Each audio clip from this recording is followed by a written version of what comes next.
Olá pessoal, aqui vai o 10º episódio do podcast Aquarismo para Todos. Eu sou o Eduardo Starling e hoje nós vamos mergulhar, com perdão do trocadilho, no universo dos diversos tipos de espécies de peixe que podem habitar nos nossos aquários. Então a gente vai falar de animais selvagens, animais domésticos, híbridos e até os modificados e até os manipulados geneticamente. Tem disso também. Antes de eu poder entrar nessa questão, eu vou contar um pouco da história de como o aquarismo surgiu. Eu nunca cheguei a entrar com grandes detalhes e na primeira temporada eu estava com essa ideia, eu falei rapidamente sobre isso. Então nessa agora eu dei uma mergulhada, dei uma pesquisa. Então agora nesse eu dei uma pesquisada no histórico do aquarismo, que vem bem antes do que eu imaginava, claro, né? Eu tinha uma visão de que surgia mais no século XX, mas é bem mais antigo que isso. Eu vou falar rapidamente para vocês aqui na introdução da pauta. Os nossos contatos seguem o e-mail aquarismoparatodospodcast@gmail.com. A gente segue com o Instagram Aquarismo para Todos e também com o TikTok aquarismo.paratodos. Além disso, segue na descrição aqui do episódio o nosso grupo de WhatsApp, que é o grupo Forza Discos e Aquarismo para Todos, que é uma parceria com o Antônio De Luca do Forza Discos, que produz patês e vende alguns acessórios e também, às vezes, ele vende alguns discos também. Ele tem uma comunidade, na verdade, com vários grupos, com vários temas. O nosso grupo de parceria é um de aquarismo geral, mas tem também grupo focado em disco, tem focado em artigos, focado em alimentação, em problemas, tem vários grupos lá de acordo com o tema. Qualquer coisa, chega lá, fala com a gente, diz que veio pelo podcast e aí a gente conversa por lá. Ok, gente? Então vamos para a pauta e no finalzinho, de repente, eu vou contar alguns casos, vou falar de algumas interações. Sempre que eu tiver algum caso extra ou alguma interação aqui com o pessoal que acompanha, eu vou deixar nessa pauta, para depois da pauta, na verdade. E aí a gente pode, de repente, quem quiser mandar recado, eu posso mandar recado por aqui também. A gente usa esse espaço no final do episódio para conversar com a galera que escuta a gente aqui. Então, sem mais delongas, roubando a frase aqui de outro podcast, né, vamos aqui para a nossa pauta de hoje.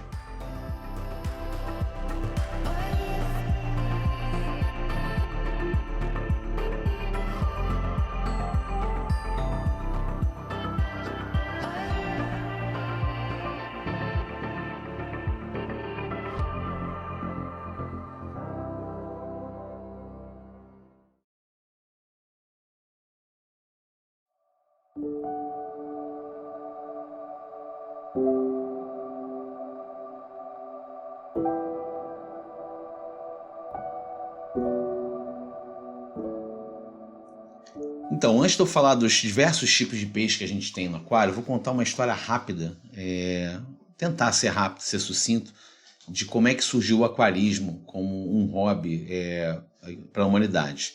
Como eu falei aqui na abertura, eu achava que isso era coisa do século XIX e XX, mas na verdade a história do aquarismo acredita-se que veio desde muito antes, né? Na China e no Japão, lá para o século X, mais ou menos, tá? Do século X até o século XIII, mais ou menos.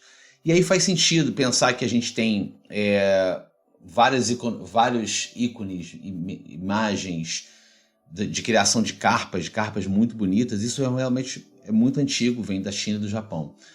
Tanto nas carpas, que eles têm variantes de carpas com cores diferentes, com formatos, com nadadeiras diferentes, até o que a gente chama de Kingyu, que eu, quando comecei no aquarismo, a gente chamava de peixinho dourado, né? Tem muita criança que chama de peixinho dourado, aquele desenho animado, de filme, e que no mercado eles eram conhecidos como japonês, não à toa, porque eles eram muito cultivados, ainda são muito cultivados no Japão, e tem diversas formas, aí a gente vai entrar um pouco nisso mais para frente na pauta, tá?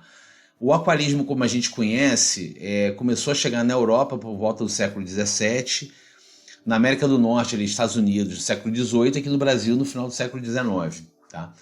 Esses relatos de cultivo de peixes, tanto para os orientais, mas também de cultura egípcia, romana, mostra que essa questão para fins estéticos é bem antiga, né? Começou com tanques feitos de vidro no século XV, né? Antes era mais lago, essas coisas. E nessa época, na Inglaterra, por exemplo, eram considerados itens de luxo, itens de alta sociedade. Tá? Só que isso foi, obviamente, a evolução foi lenta, né? O conhecimento também foi avançando, assim, sabemos que isso talvez não seja uma prioridade, mas foi avançando ao longo dos anos. E aí só ganha realmente um boom, digamos assim, lá para o século XIX. Né? O século XIX, por exemplo, foi quando o King chega aos Estados Unidos. É documentado que na metade do século XIX chegam os primeiros Kings nos Estados Unidos. Londres, nessa época, tinha os primeiros aquários marinhos, né, mantidos por pesquisadores.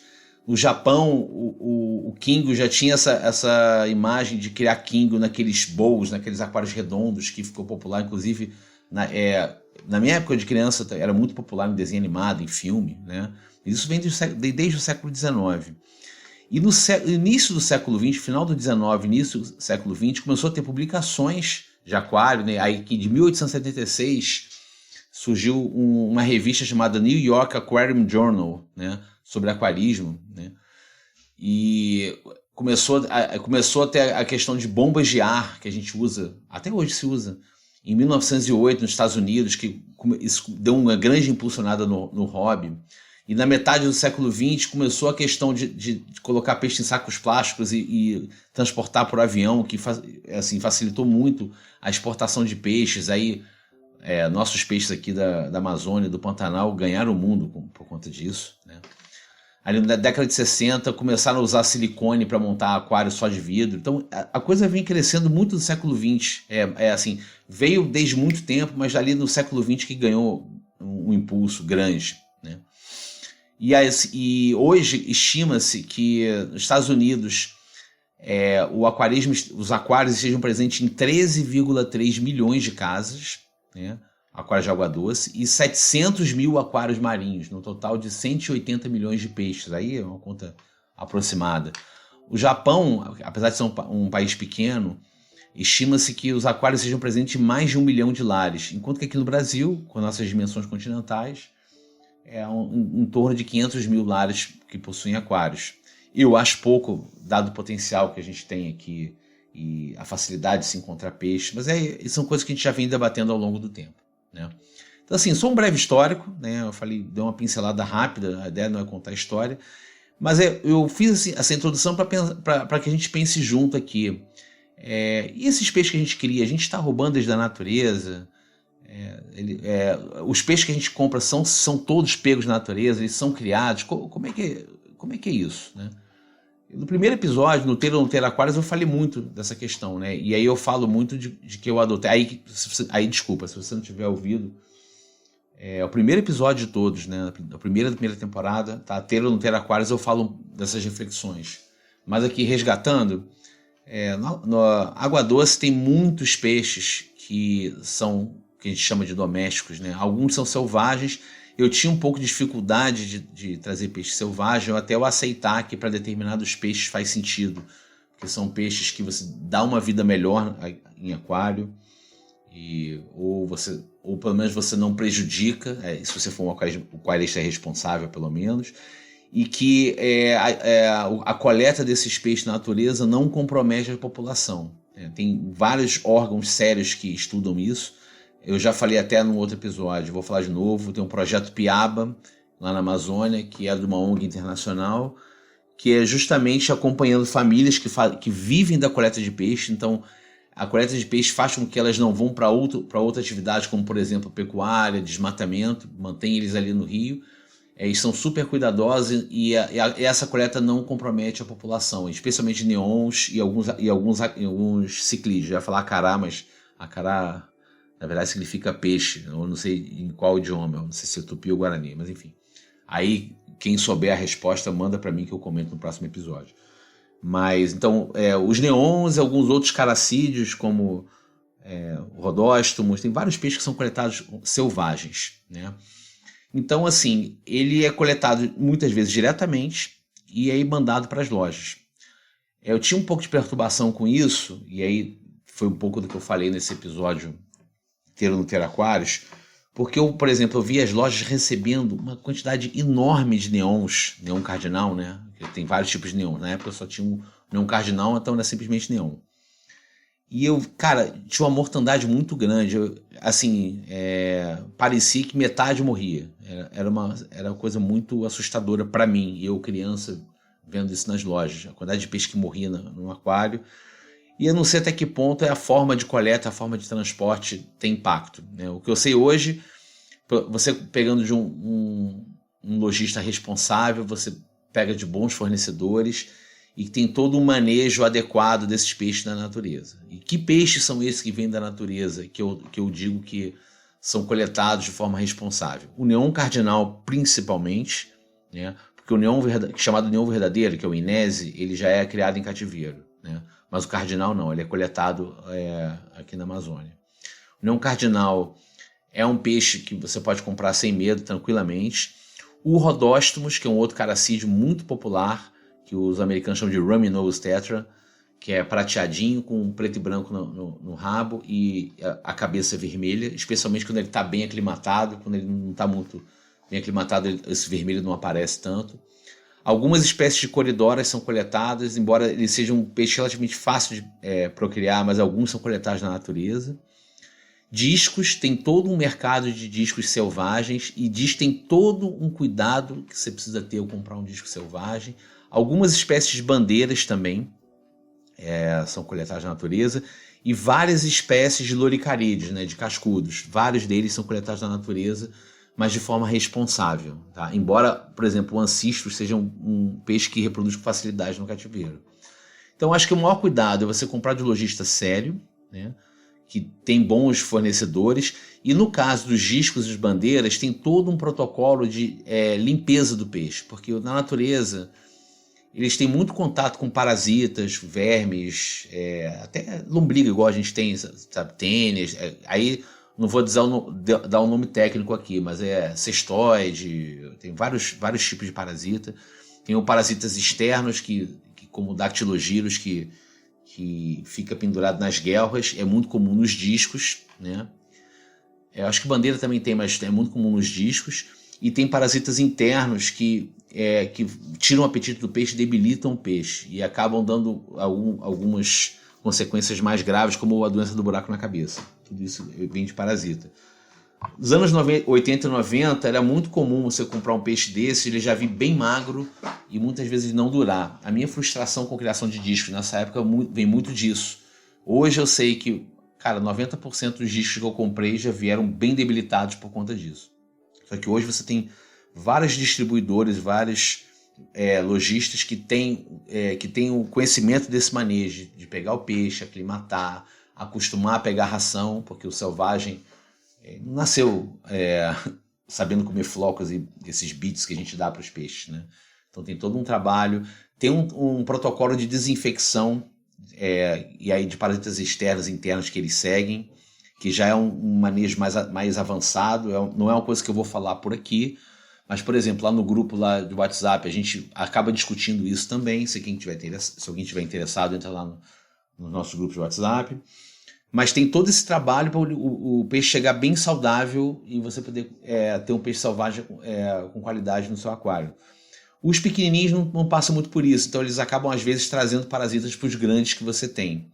Então é bom que de tempos em tempos você ficar observando isso. Tá? E tem aquela questão que eu falei de nunca comprar um peixe que tenha risco de extinção ou que seja um predador. Aí tem toda uma regra do IBAMA para não deixar importar, mas acaba vindo. Tá? Eu não vou entrar muito a fundo, mas assim, de um modo geral, o que a gente vê nas lojas, esses que eu falei aqui, você pode comprar sem medo, ou os peixes mais raros, acho que vale se informar primeiro. Tá? Tem uns peixes mais raros, porque vai que você não gostou do peixe e resolve soltar no rio. Cara, às vezes você pode estar introduzindo um invasor e você pode criar um problema, tá? Eu vou falar até no finalzinho, aqui depois da pauta eu vou contar um caso aqui muito conhecido, mas a galera que está tendo contato com o aquarismo há pouco tempo talvez não conheça, que é o caso do peixe-leão, peixe marinho, tá? Mas é isso, de selvagem é isso. Domésticos ou de cativeiro, 80% dos peixes de água doce que a gente tem se enquadram nessa linha dos domésticos ou de cativeiro, tá? E qual que é o grande diferencial? São peixes que começaram a ser coletados, às vezes, no início do século XX, ou meados do século XX. Foram peixes que os pesquisadores descobriram facilmente como procriar, como cuidar, e através de reprodução seletiva, né, eles foram chegando a variedades de cor e de formato de nadadeira que não existem na natureza. Então são peixes que não existem na natureza. Você soltar, ele, ainda que seja da mesma espécie de um selvagem, eles vão parecer até peixes diferentes. O maior exemplo disso são as carpas e os quingues, que são completamente diferentes. Foram centenas de anos de criação dos chineses com as carpas, dos japoneses também, e os japoneses com os quingues, chegando a formas e cores e diferentes de peixe. Aí, exemplo dos quingos, você tem o oranda, que parece ter uma cabeça meio rígida assim. Você tem um telescópio que, além do olho saltado, ele não tem nadadeira dorsal. Você tem aquela nadadeira de leque aberta em 2. Tudo isso foi através de seleção, através de você pegar você faz reprodução, separa os indivíduos que têm mais aquela característica, começa a cruzar entre si e você vai selecionando espécies aí ao longo de muitos anos. Carpas também em termos de cores e vários outros peixes. O que a gente chama de guppy, né, que é o Penselia reticulata, basicamente veio do barrigudinho, que é aquele peixe de rio que a gente tem muito aqui porque o Oswaldo Cruz usou para combater a febre amarela nesse século XX. E através dessa reprodução seletiva foram pegando espécimes de nadadeira maior, depois fixando determinadas cores, e aí foram chegando às variedades que você tem muitas variedades à venda. Beta tem muito disso também, que são criados lá na Malásia por muitos anos também, com cores diferentes, com rabos mais longos, rabos em meia lua, que é o half moon. Tem o crown tail, que parece uma coroa, que tem uns raios uns raios destacados. Os discos também, existem vários discos que são, hoje as pessoas chamam de híbrido, mas ele não é híbrido, ele é simplesmente o Symphysodon equifasciata ou o Symphysodon discos que vão sendo cruzados para ter cores diferentes. E aí você tem o Blue turquesa, que vem de alguns tipos de selvagem. Aí você pega algumas variantes resultantes e cruza entre si. Aí você tem o Pigeon Blood, você tem o Red Map, você tem Checkerboard, você tem o Blue Diamond, Yellow Diamond, Red Cover, Red Turquesa, Tiger Turquoise. Tem várias variedades com cores diferentes, mais ou menos do mesmo formato. Até tem um formato diferente, tem o que eles chamam de Bulldog, aquele é mais bolachudo. Mas tem muitas cores de discos que são a mesma espécie do selvagem. Só que por cruzamento eles têm cores completamente diferentes. E acaba tendo um comportamento um pouco diferente. Mas é a mesma espécie. Ele, apesar de chamarem de híbrido, ele não é híbrido. Ele é um doméstico, um disco doméstico, que é desenvolvido em cativeiro. Ramirez, então, a gente conhece o Ramirez comum, mas hoje em dia você tem o da Ramirez ouro. Você tem o Electric Blue, que tem mais azul. Você tem o Koi, que ele é amarelinho com a testinha azul assim. Tem o Koi Véu. Você tem o German Black, que ele é quase todo preto. Tem muitas variedades de Ramirez hoje em dia. E olha que Ramirez é um peixe super sensível, super difícil, né? Espadas e molinésias tem de várias cores, vários formatos. Cauda de lira, cauda só de espada. Molinésia você tem lira, cauda comum. Tem vários tipos. Tudo nessa mesma pegada. O que tem de híbrido, e aí no sentido estrito de hibridismo, quando você pega duas espécies diferentes e cruza e chega um terceiro peixe. De aquário, que eu conheço de cara, é o Flower Horn. Flower Horn, que ele é o papagaio, que é um ciclídeo. Eu não sei o nome científico, tá? Porque esses ciclídeos eu não sou tão versado. Eu acho que é o papagaio, não sei se é o papagaio que é o Green Terror, eu não sei. Eu sei que são dois ciclídeos diferentes que dá o Flower Horn, que é um ciclídeo que tem uma testa gigante, parece que tem uma bola na cabeça. E é quase que um pet, um peixe grande, sabe? Você põe sozinho no aquário, ele segue o dono, come na mão. Tem gente que adora. Eu, particularmente, não sou muito fã, mas tem muita gente que adora o Flower Horn. É um peixe híbrido. Tem outros exemplos? Tem, eu não sei de cabeça, tá? Se alguém quiser mandar aqui por mensagem ou comentar com a gente traz isso nos comentários do próximo episódio. E também tem os criados geneticamente. Isso, desculpa, eu sei que tem muita gente que gosta, mas para mim é aberração. Tem um aqui que é o Tetra Glowfish. Não é Glowlight não, eu confundo, tá? Glowlight é um Tetra natureza. É o Glowfish, que ele parece até um Tetra negro, né? Só que eles são fosforescente rosa ou fosforescente verde. E aí, segundo eu pesquisei, eles vêm com genes de água-viva para ficar com essa parte fosforescente. E tem um peixe de vidro indiano, que eu esqueci o nome agora, acho que é Chandra, não sei, Que também tem uns desses peixes de vida indiano que tem inserção de gene de água-viva para ficar fosforescente. Tem gente que ama, acho que agora comunitário, para quem não tem nenhuma questão, eu tenho questões com isso, mas é só eu, né? Não estou dizendo para ter ou não ter, mas existe isso também. Então, assim, eu não tenho. Aqui vai muito do gosto de cada um. Eu tendo a preferir os domésticos e os selvagens, tá?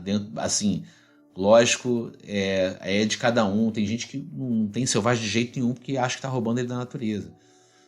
Tudo bem, assim, killifish, por exemplo, que é um peixe que na natureza vive 1 ano, porque ele é peixe de poça d'água, de chuva, né? Lugar que tem estação do ano muito marcada, só vive 4 estações, né? Porque quando vem 3 estações, na verdade, vem a seca, ele morre, e quando vem a chuva, os ovos que estão ali no meio da lama eclodem.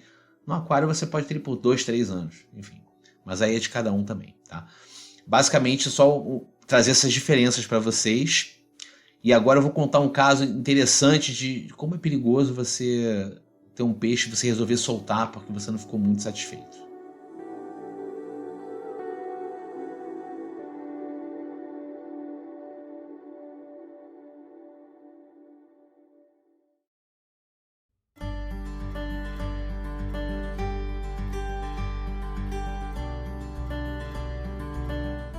Então, pessoal, eu vou contar um caso aqui que o pessoal do aquarismo já conhece, o pessoal da biologia, do mergulho, mas acho que é bom dividir com todo mundo. Tem gente que está começando no aquário há pouco tempo, com aquários há pouco tempo, que é o caso do peixe-leão. O peixe-leão é um peixe marinho, uma beleza assim exuberante, tem uns espinhos assim nas laterais, na dorsal também, tem uns espinhos super bonitos. Ele é meio laranja, meio amarelo, meio laranja, com uns rajados pretos, sabe, meio tigrado assim. E é um peixe, se não me engano, do Mar Vermelho e Oceano Índico. Eu acho que Mar Vermelho com certeza, tá? E é um peixe que ele é um predador. O que couber na boca, ele traça, né? E aí não se sabe exatamente, tem uma versão que é mais oficial e uma politicamente incorreta, mas o fato é, ele começou a aparecer no Golfo do México, ali perto da Flórida. A versão oficial é que teve um furacão, acho que foi o Katrina, que destruiu vários tanques de criação de aquários, lojas, sei lá o que, pela Flórida, e por conta do furacão esses peixes foram parar no mar. Eu acho forçação de barra. Eu acho mais provável uma coisa muito mais corriqueira, que é o aquarista comprou um peixe, não gostou, ou ficou grande demais, ou começou a devorar os outros peixes queridos, o cara pegou e resolveu soltar no mar. Ah, tem um mar aqui perto, soltou. Eu acho muito mais provável. E aí o que aconteceu? Vários espécimes foram soltos no Golfo do México, e chegou no Golfo do México, ele encontrou condições ideais para ele se multiplicar. Vários peixes que não reconheciam ele como predador, porque ele não é dali, e nenhum inimigo natural, nenhum peixe que predasse ele. E ele começou a se multiplicar no Golfo do México. Multiplicar. Os poucos peixes, na hora que comiam, não viu ele como uma presa apetitosa por causa dos espinhos. Então tem casos de peixe-leão encontrado em barriga de garopa. A garopa morria por causa do veneno. As garopas grandes morriam por causa do veneno, ou ficavam meio mal. E o que aconteceu? Esse peixe se alastrou pelo Caribe, se espalhou, até virar uma emergência. É um peixe invasor, virou emergência, porque ele não tem inimigo natural. E começou a ser encontrado em todas as ilhas do Caribe. Realmente um problema. Em alguns lugares, algumas ilhas, o governo local, as entidades de meio ambiente falam para você botar uma bandeirinha, avisar onde você encontrou para eles irem lá caçar, mas não é o suficiente, ele é esperto. Tem casos de alguns lugares que eles se escondem em profundidade, e é uma coisa que eles não fazem no Mar Vermelho. E lá no Mar Vermelho tem algum tipo de garopa, eu acho, que come ele e não morre envenenado, mas aqui no Caribe não. E ele começou a se espalhar. E aí começou a ter uma preocupação se ele vai chegar na costa brasileira ou não. Alguns biólogos acham que ele não vai conseguir ultrapassar a foz do Amazonas. Mas parece que já encontraram no litoral norte do Brasil alguns exemplares que eles acham que pode ter passado por baixo da foz do Amazonas, uma profundidade de 200 metros. E podem ter se aclimatado numa profundidade muito maior e conseguiram passar para o lado de cá. Não sabe dizer, mas ele é realmente uma ameaça. E por que eu estou contando esse caso? É para mostrar que assim, a gente tem que tomar muito cuidado com o peixe que a gente traz, E se for um peixe que não é da onde a gente mora, pra gente não soltar no riozinho perto de casa ou coisa assim, tá? Porque você pode estar introduzindo uma espécie invasora. E assim, eu tenho esse caso de água salgada, mas existem casos de água doce também.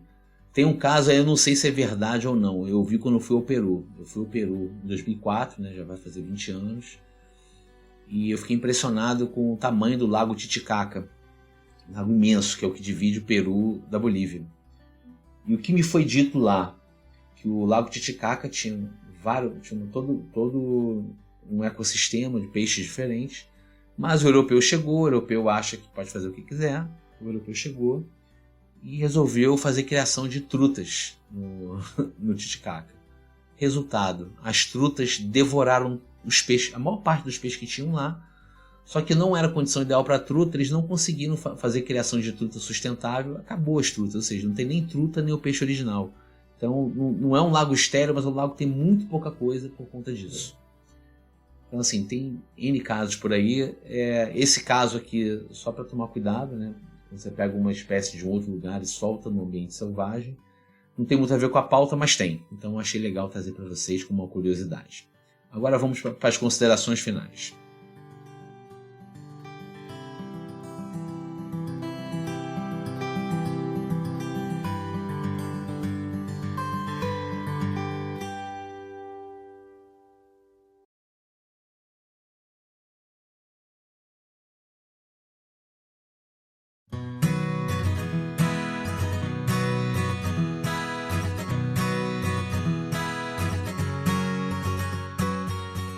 Então, pessoal, espero que vocês tenham gostado desse episódio. Quis aproveitar para trazer um pouco essa questão dos selvagens e domésticos. É uma coisa que a gente tem discutido até no nosso grupo de WhatsApp, e eu até comentei com eles que eu já queria trazer para dar uma desmistificada, botar uma clareada nisso. Mais uma vez, ninguém sabe tudo, muito menos eu. Tem parte aqui, vem da experiência minha com aquarismo de quase 40 anos, mas obviamente tem que estar sempre aprendendo alguma coisa. Mas é legal pra gente dar uma desmistificada no hobby, né? Quando eu falo da história do aquarismo, você vê que não é tão desenvolvido no Brasil, poderia ser muito mais desenvolvido. Então, o que eu puder colaborar para isso, eu acho legal. Aí eu queria aproveitar esses momentos finais aqui para agradecer o pessoal que entrou no grupo. Eu acho que umas 3 pessoas. Teve um de Goiás, o outro acho que de Minas. Eu esqueci. Gente, desculpa. Na próxima vez eu vou anotar para poder trazer aqui. Que entraram no nosso grupo lá, Forza Discos e Aquarismo para Todos, e estão interagindo com a gente por lá. Queria aproveitar para agradecer aqui o perfil Aquário Mania Pelotas, tá? Eu vou até marcar na postagem do Instagram, que eu postei um vídeo dos meus discos numa tarde aqui, e eles com muito tato vieram comentar comigo que gostaram do aquário, mas que tinham notado que os discos estavam ofegantes e pediram para eu checar meus parâmetros. E aquilo, né, gente? O cara vê uma postagem do Instagram, ele não sabe o quão experiente é o aquarista, né? Tem muito aquarista que tem um ego inflado e ia ficar, pô, quero me ensinar, não sei o que, cara, mas não, acho que as pessoas têm que ter o espírito de ajudar. E eu fui conversando com ele pelo Instagram, falando, olha, eu cuido dos parâmetros aqui, não tem injeção de CO2, então não acho que é o problema, mas eu vou dar uma olhada aqui, a temperatura realmente está um pouco alta, porque eu gosto de botar os meus discos com 28 graus, e aí eu dei uma caprichada nas TPAs nesse meio tempo, reduzi a temperatura para 26 graus, os discos deram uma melhorada. Tem um que está um pouco ofegante, que eu acho que é Dactylogyrus, acho que eu vou levar para fazer um preventivo aqui, fazer um banho de PP preventivo, de permanganato de potássio, que ajuda a limpar parasita externo. Mas aí, mesmo assim, eu queria aproveitar para agradecer o pessoal do Aquário Mania Pelotas, que é uma loja lá de Pelotas, que eu vi o Instagram deles, é uma loja séria, e eu acho que é esse tipo de atitude, de tentar sempre ajudar. Eu acho que falta um pouco isso no nosso aquarismo. A gente se despide, às vezes, de egos e afirmações, e sabe ouvir o outro que está tentando te ajudar, o que acha que está te ajudando. Pode até ser no seu caso. Pode ser, por exemplo, se eu estiver falando aqui que eu não faço TPA, o cara vai dizer, pô, por que você não faz uma troca? Eu acho que é por aí, a gente tem que se ajudar. E eu gostei dessa postura deles, e aí eu tô dando esse destaque aqui. Então, se você é da região de Pelotas, pô, dá um pulo lá, maneiro, eu gostei da postura. E também um agradecimento aqui à Poitara, eu fiz uma postagem aqui, uma gracinha, mostrando a minha mistura de beats, né? Agora eu aprendi com o pessoal lá do grupo, lá do Força Discos, a misturar rações, né? Porque você tem peixes diferentes. Então eu tenho peixes pequenos, peixes grandes, então não tenho só disco, eu tenho alguns caracis pequenos. Então eu misturo alho, que é um bits um pouquinho menor, com colors e com discos. Às vezes misturo a immunity também. Mas às vezes misturar tudo, fazer aquela salada, eu a cada vez que eu vou colocar, eu misturo na tampa de uma delas e dou até um pouquinho. Aí dá uma variada na alimentação e cada um pega o seu ali. E o pessoal da Poitara curtiu e repostou no perfil oficial da Poitara. Então fica o meu agradecimento ao pessoal da Poitara aí, que é isso, é essa mentalidade de fomentar o aquarismo, não simplesmente uma abordagem comercial, e sim de disseminar as práticas aí, né? E aí quem quiser adotar, beleza. Mas é isso, pessoal, fica aqui nosso episódio. Eu peço desculpas aqui que ele atrasou uma semana, era para ter saído na semana passada. Eu tive uns problemas aqui para gravar, não consegui gravar. Aqui tá um pouco em cima do laço. Mas aí, daqui a 2 semanas, a contar de hoje, eu venho com o episódio 11, que é nessa segunda temporada aqui. Um abraço a todos. Qualquer dúvida, manda, como eu falei no início do programa, manda e-mail, mensagem no Instagram, ou então entra no nosso grupo e a gente troca uma ideia. Um abraço para todo mundo, até daqui a 2 semanas.